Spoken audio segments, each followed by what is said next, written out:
서울 서초구 빽빽한 고층 건물들 사이로 조용히 들어선 한 저택이 있다.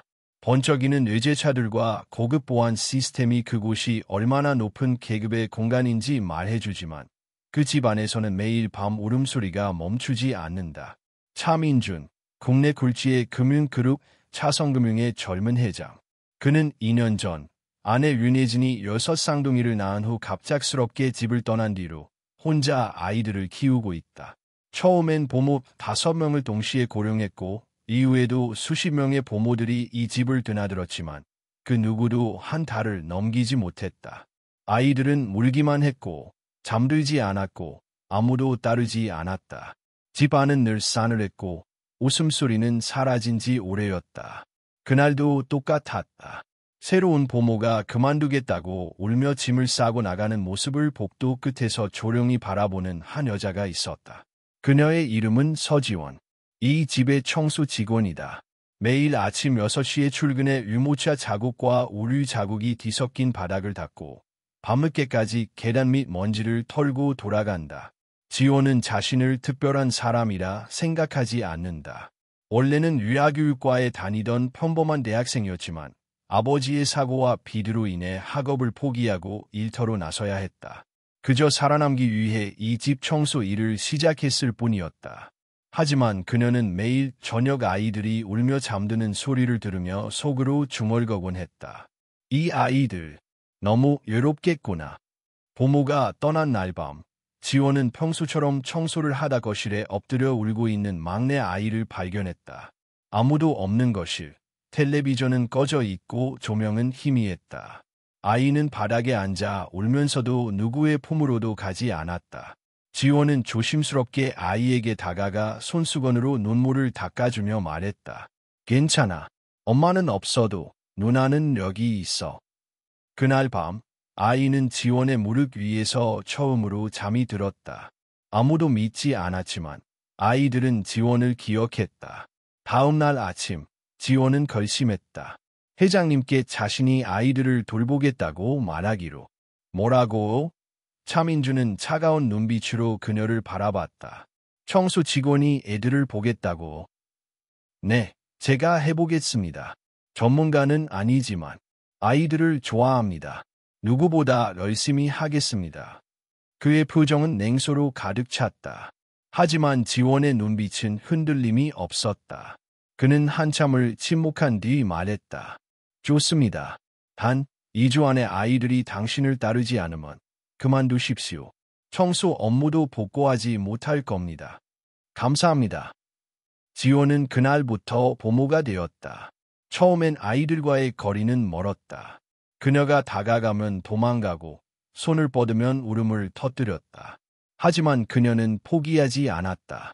매일 직접 장난감을 닦고 노래를 만들고 손유일을 시도했다. 밥을 안 먹는 아이에겐 숟가락을 기차처럼 꾸미고 밤에 잠들지 않는 아이에겐 별자리를 이야기해줬다. 며칠 뒤 변화는 조용히 시작됐다. 둘째 아이가 그녀의 손을 잡고 계단을 내려왔고 넷째가 그녀의 무릎에 기대 낮잠을 청했다.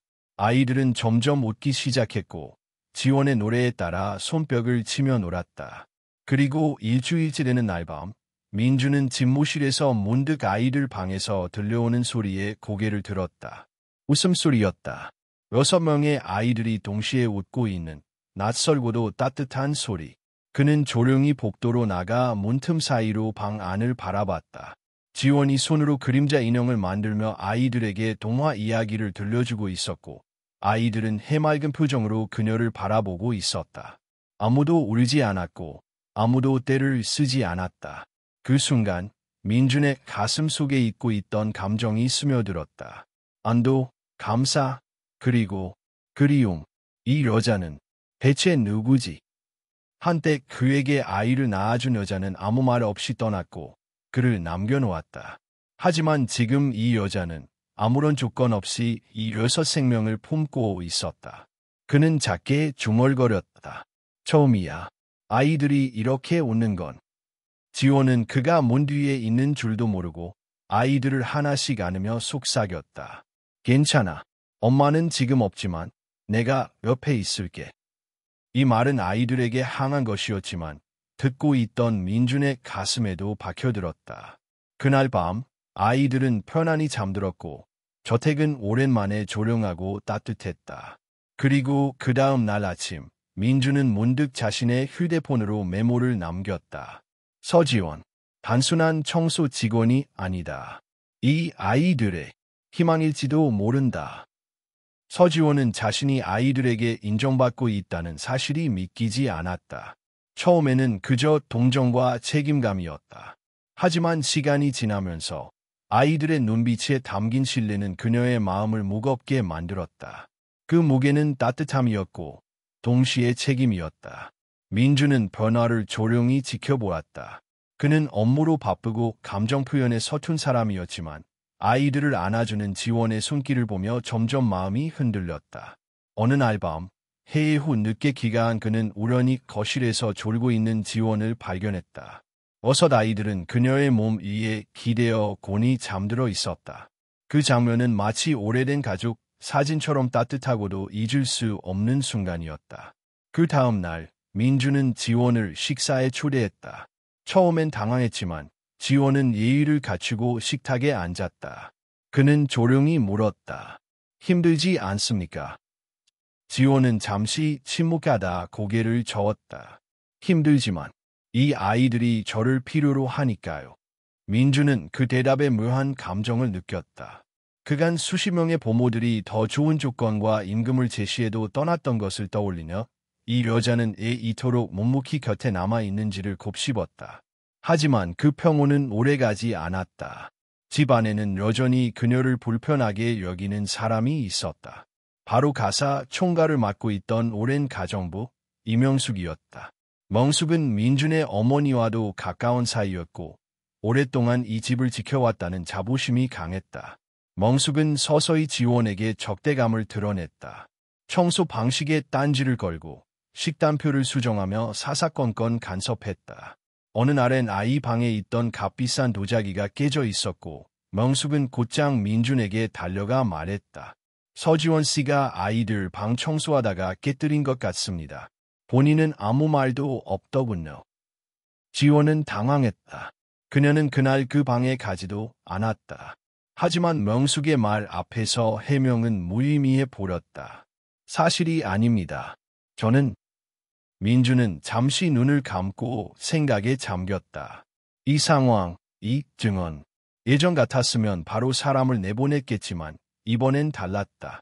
그 순간 거실 한편에서 조용히 그림을 그리던 도윤이가 고개를 들었다. 아니야, 엄마. 지원 엄마는 그 방에 안 갔어. 나 봤어. 모두가 놀랐다. 도윤은 평소 말을 거의 하지 않던 아이였다. 지원조차 그의 목소리를 이렇게 또렷하게 들은 적이 없었다.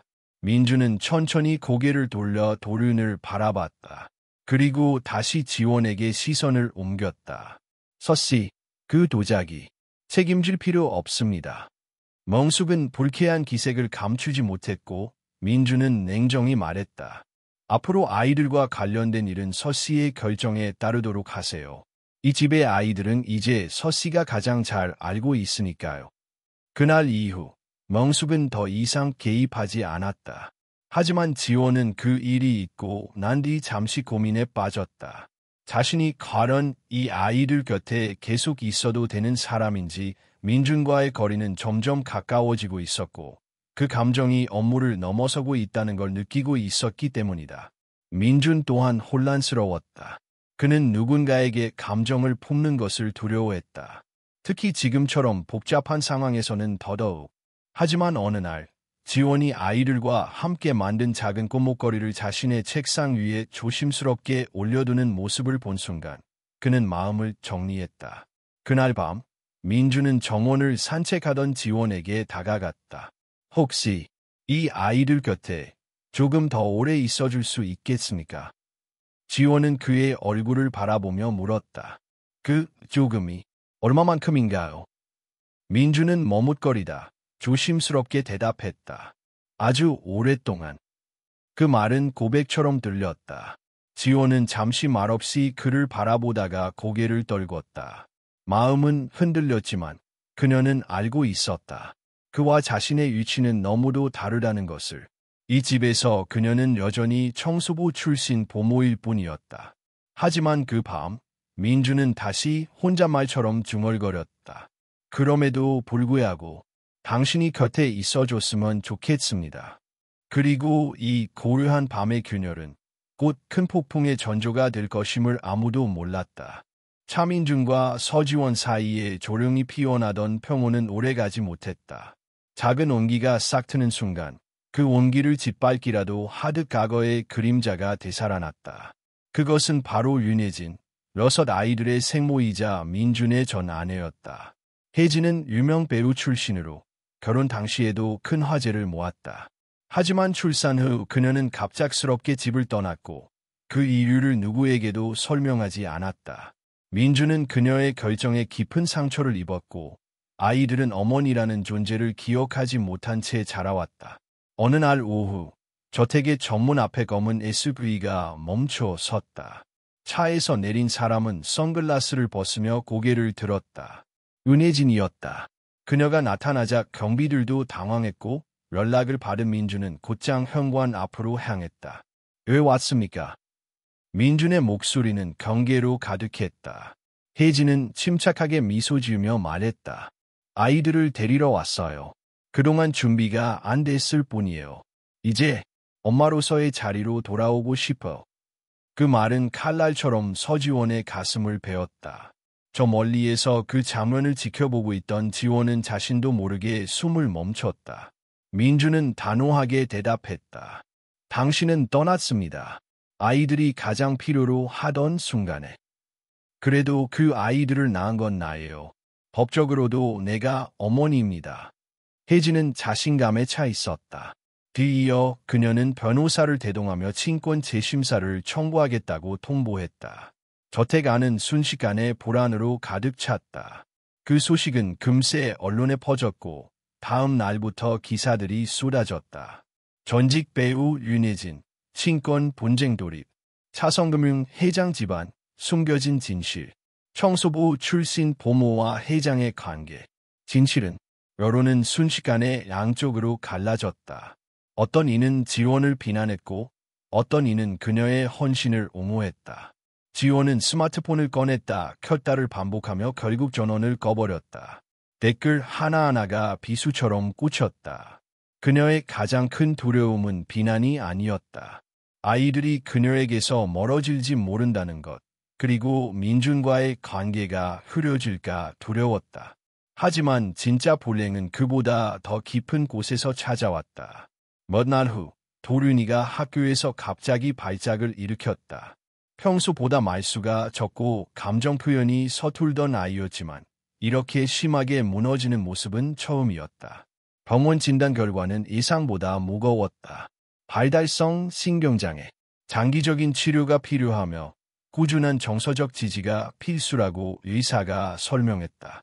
진단서를 받아든 민주는 침묵했다. 지원은 눈물이 차오르는 것을 참지 못했다. 우리 도륜이가 그동안 얼마나 힘들었을까요? 혜진은 의사의 말을 듣고 나서 표정을 굳혔다. 그녀는 아이를 외국 전문 병원으로 보내야 한다고 주장했다. 한국에서는 시간이 오래 걸려요. 저 아이는 특수한 치료가 필요해요. 내가 데려가야 해요. 지원은 본능적으로 반대했다. 도륜이는 가족과 떨어지면 더 힘들어질 거예요. 혜진은 차갑게 웃었다. 당신이 뭔데 그런 말을 해요. 당신은 청소하다 얻어걸린 보모일 뿐이죠.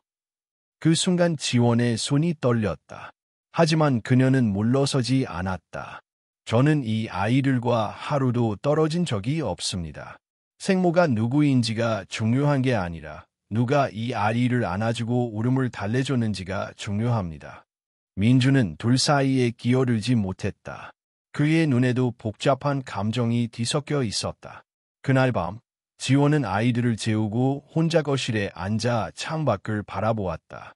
그녀는 그동안 저택에서 보내온 날들을 떠올렸다. 첫날 아이를 품에 안았던 순간, 6명이 동시에 웃던 날, 민준이 조심스럽게 내민 손길. 그 모든 것이 흔들리고 있었다. 언론은 하루가 멀다 하고 그녀를 몰아세우는 기사들을 올렸고 혜진의 변호사라는 지원의 신분과 과거를 파헤치며 공격했다. 사람들은 청소부 주제에 회장 집에 들어앉은 여자라며 조롱했고 일부는 아이들을 상대로 감정 장사를 한다고 비난했다. 지원은 흔들리고 있었다. 그리고 어느 순간 그 흔들림은 스스로를 향한 의심으로 번졌다. 나는 이 집에 있어도 되는 사람일까? 그날 밤 그녀는 조용히 편지를 썼다. 민준 씨, 죄송합니다. 저는 더 이상 아이들에게도 당신에게도 짐이 되고 싶지 않습니다. 제 자리가 아닌 곳에서 버티고 있는 것 같아요. 아이들은 당신이 지켜주세요. 저는 여기까지 하겠습니다.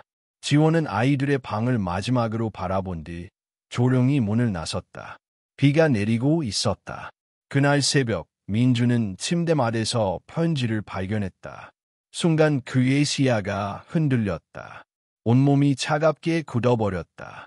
그는 편지를 쥔 채 현관 밖으로 뛰쳐나갔다. 비가 쏟아지는 빈 골목을 바라보며 허공을 향해 외쳤다.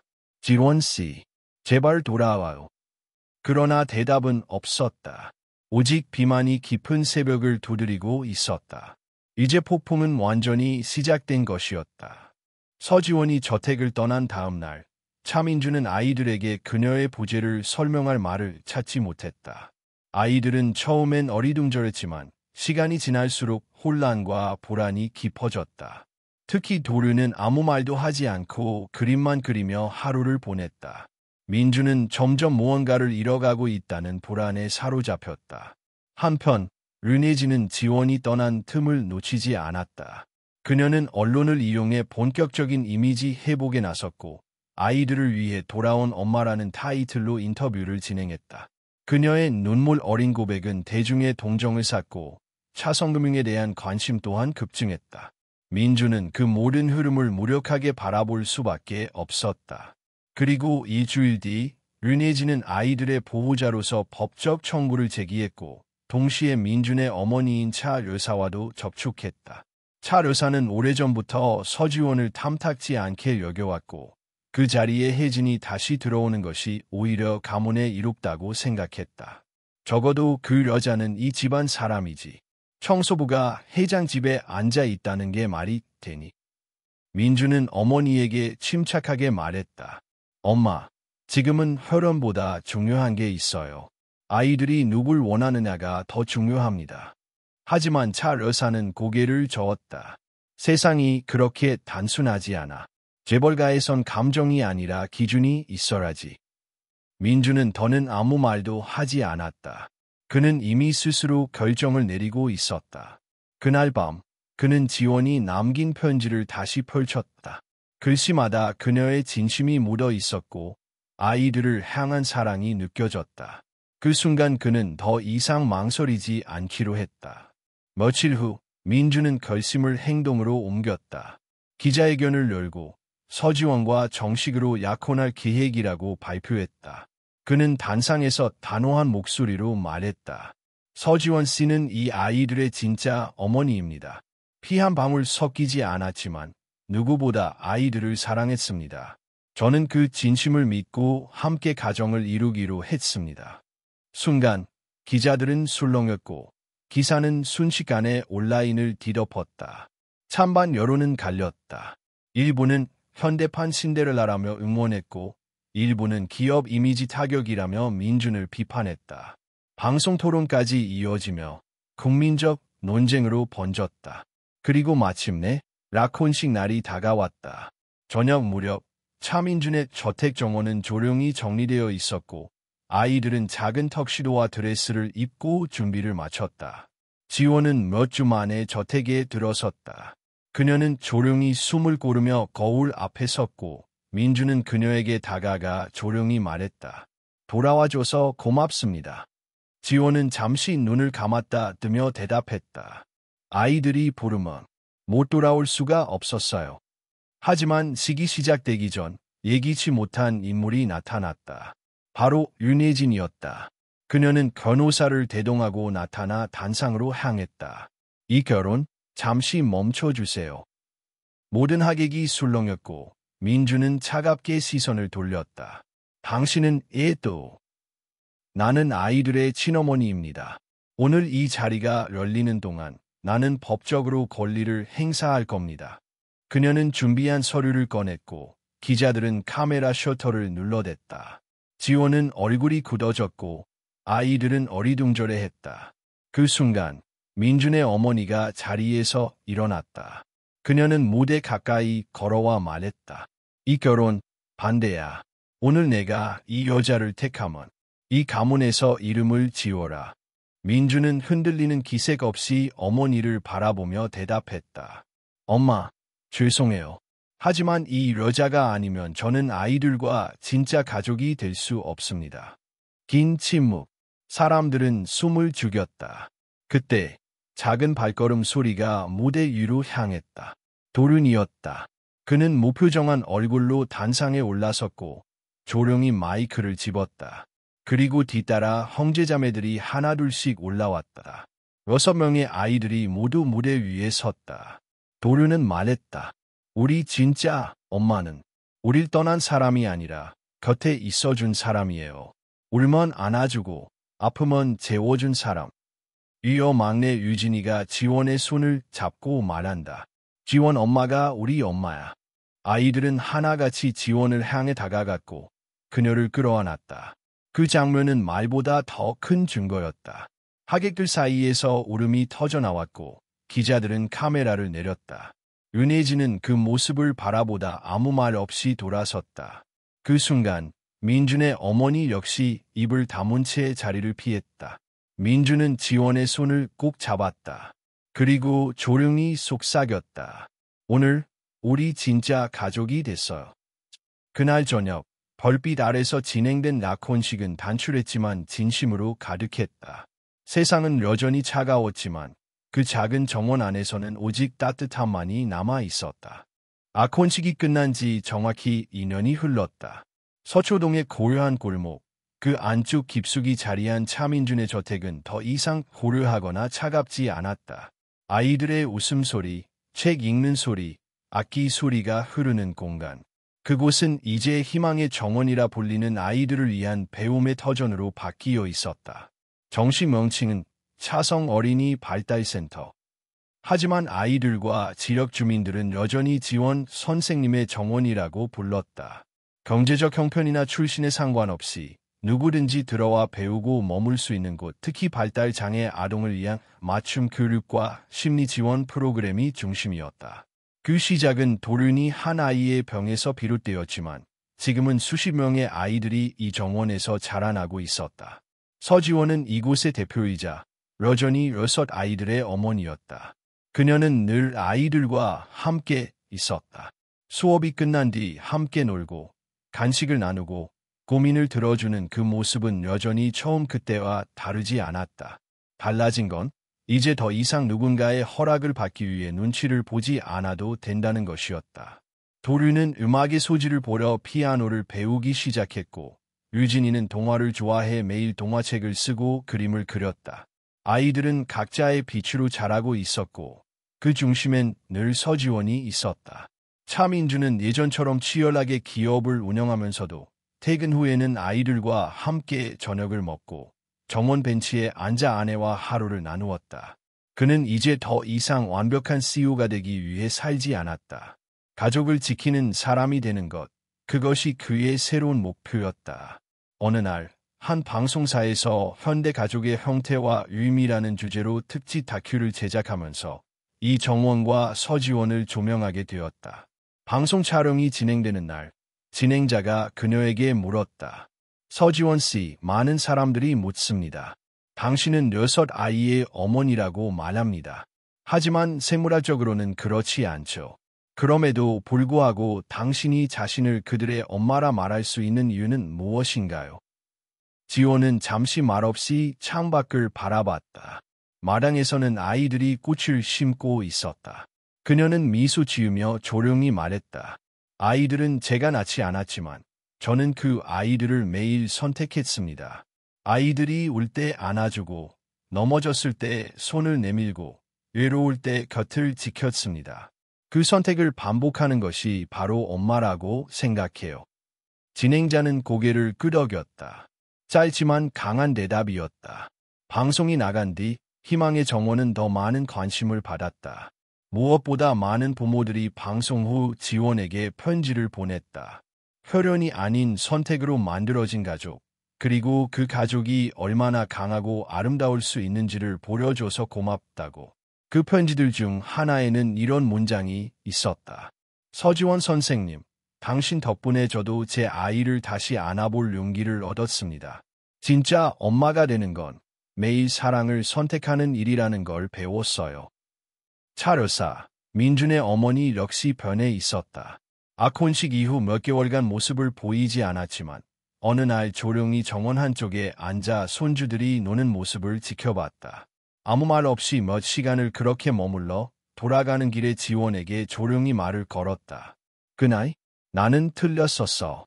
가문의 이름이 아니라 아이들의 웃음이 중요하다는 걸 이제야 알았어. 지원은 고개를 숙이며 답했다. 어머님, 함께 해주셔서 감사합니다. 그녀는 다시 한번 아이들을 바라보았다. 그 옆에는 민준이 있었고 아이들은 자신의 속도로 자라나고 있었다. 이 가족은 이제 완전했다. 상처를 끌어안은 채 더 단단해진 가족. 해질녘 정원 벤치에 민준과 지원이 나란히 앉았다. 아이들은 모래밭에서 집을 짓고 있었고 하늘은 노을빛으로 물들어 있었다. 민준이 말했다. 우리 이야기 누가 보면 동화 같다고 생각할까 봐. 가끔 웃음이나. 지원은 고개를 저으며 웃었다. 아니에요. 동화는 고통이 생략되죠. 우린 고통도 함께 겪었으니까. 이건 현실이에요. 아프지만 진짜였던. 민준은 그녀의 손을 꼭 잡았다. 그리고 둘은 오래도록 아무 말 없이 아이들을 바라보았다. 그때 도른이 뛰어오며 말했다. 엄마, 오늘은 우리 가족 그림 그리고 싶어요. 엄마랑 아빠랑 우리 모두. 지원은 고개를 끄덕이며 웃었다. 좋아. 우리 가족 같이 그리자. 카메라가 천천히 멀어지고 그 정원에는 여전히 아이들의 웃음이 가득했다. 끝이 아니라 시작처럼 느껴지는 하루였다.